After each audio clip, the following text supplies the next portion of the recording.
بسم اللہ الرحمن الرحیم۔ الصلاۃ والسلام علیک یا سید یا رسول اللہ، الصلاۃ والسلام علیک یا سید یا حبیب اللہ، لا تعداد درود و سلام ہمارے پیارے آقا حضرت محمد مصطفیٰ صلی اللہ علیہ وآلہ وسلم اور آپ کی آل پر۔ ویور میں مشتاق احمد، آپ دیکھ رہے ہیں یوٹیوب چینل۔ سورہ فاتحہ کے ذریعے سے ڈسے ہوئے یا بیمار مریضوں کا علاج۔ سورہ فاتحہ کے ذریعے سے ڈسے ہوئے شخص کا علاج۔ ہمارے پیارے آقا حضرت محمد صلی اللہ علیہ وآلہ وسلم نے فرمایا ہے کہ سورہ فاتحہ شفا ہے، اس سے اپنی مرضوں کا علاج کرو۔ اور خود اللہ تعالیٰ ارشاد فرما رہا ہے،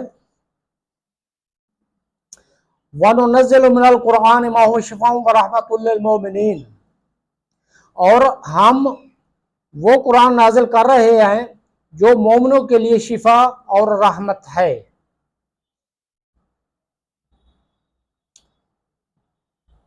ایک اور جگہ اللہ تعالیٰ ارشاد فرما رہا ہے، وَعَادَ لَهُ الَّذِينَ آمَنُوا وَعَمِلُوا الصَّالِحَاتِ مِنْهُمْ مَغْفِرَةٌ وَأَجْرٌ عَظِيمٌ۔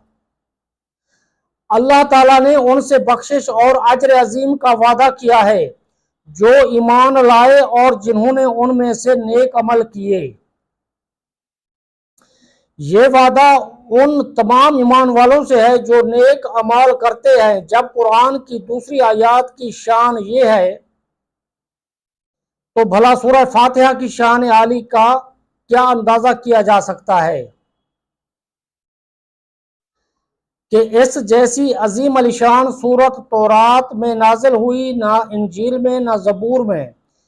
اس میں اللہ تعالیٰ کی تمام کتابوں کے مضامین موجود ہیں۔ اس میں اللہ تعالیٰ کے اسماء گرامی میں سے بنیادی اور جامع اسماء بیان کیے گئے ہیں، یعنی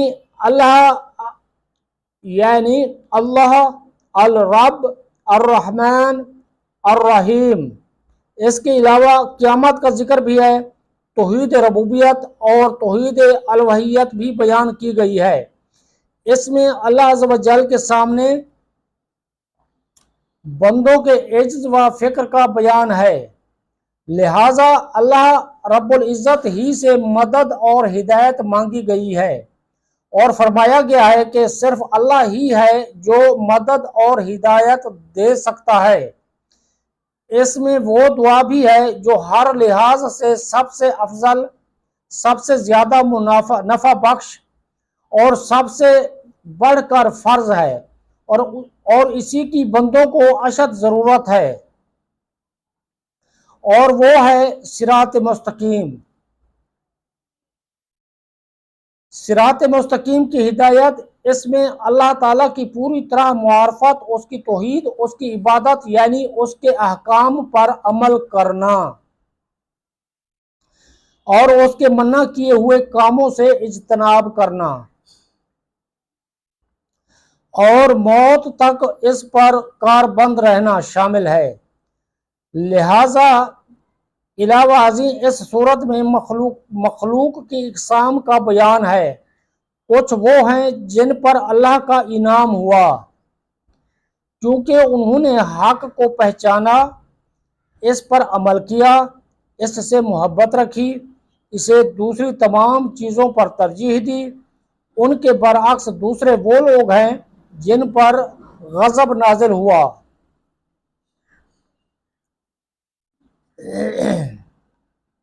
کیونکہ حق کو پہچاننے کے بعد وہ اس سے پھر گئے۔ تیسرے نمبر پر وہ گمراہ لوگ ہیں جنہوں نے حق کی پہچان ہی نصیب نہیں ہوئی، جنہیں حق کی پہچان ہی نصیب نہیں ہوئی۔ انسانوں کی یہی قسمیں ہیں۔ علاوہ ازیں اس صورت میں تقدیر، شریعت، اللہ تعالیٰ کے اسماء و صفات، آخرت، نبوت، تزکیہ نفس، دلوں کی اصلاح اور اللہ تعالیٰ کے عدل و احسان کا بیان بھی ہے، اور تمام بدعتی فرقوں اور باطل مذاہب کا رد بھی ہے، جیسا کہ ہم نے اپنی بڑی کتاب جیسا کہ ہم نے اپنی کتاب میں اس صورت کی شرح کرتے ہوئے لکھا ہے، لہذا جس صورت کی عظمت و برگزیدگی کی طرف یہ چند اشارے کیے گئے وہ یقیناً حق رکھتی ہے کہ اسے بیماریوں سے شفا یابی کے لیے بروئے کار لایا جائے۔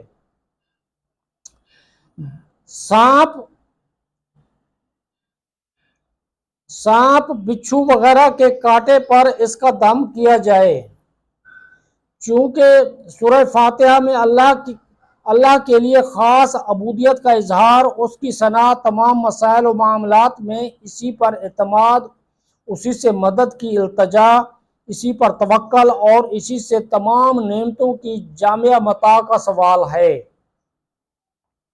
یعنی ہدایت کے جس کی وجہ سے نعمتیں نصیب ہوتی ہیں اور مصیبتیں دور ہوتی ہیں۔ چنانچہ یہ انتہائی عظیم الشان کافی اور شافی علاج ہے۔ چنانچہ یہ انتہائی عظیم الشان کافی اور شافی علاج ہے۔ سورہ فاتحہ میں